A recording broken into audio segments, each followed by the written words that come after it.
Now, for more insight on Tarō Kōno's visit and China-Japan ties, we're joined now by McClory, Managing Director and Head of China for Boustead Securities. Dan, welcome to the show. I want to begin by asking you about the symbolism as well as the substance of this visit.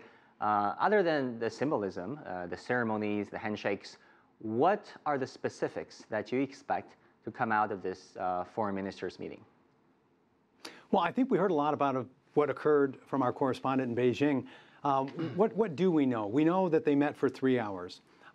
We know that there was a wide range of topics discussed, some of them extremely sensitive, some of them a little more straightforward. The biggest detail was on the reciprocal visits, which we understand, as we've heard, there to be a trilateral meeting, which would involve also South Korea.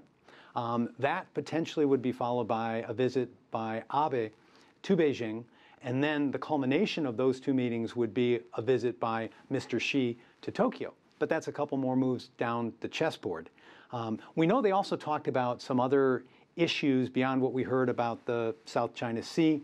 For example, we understand that in order for those last two visits that I talked about to really come into play, there's going to have to be some showing of good faith or even a concession of sorts from the Japanese. And the most likely candidate for such a concession would be perhaps Japan agreeing to join the Asia Infrastructure Development Bank, the Asia Infrastructure Investment Bank.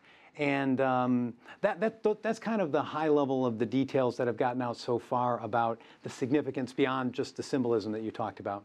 Well, Dan, when countries try to mend fences, they usually tend to begin with easier issues to tackle.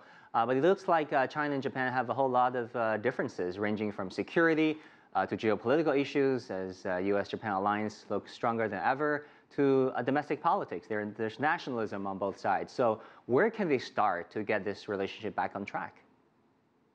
Well, here's a small one that we didn't talk about. So they did agree on reciprocal arrangements for expats regarding Social Security. So Chinese expats who have settled in Japan and Japanese expats who have settled in China will now be able to use the host country's Social Security system, and they won't have duplicate arrangements. Relatively small item, relatively easy to agree upon. I think where it's going to come is at the high level where we understand, as was pointed out, I mean, this is the second and the third largest economy in the world.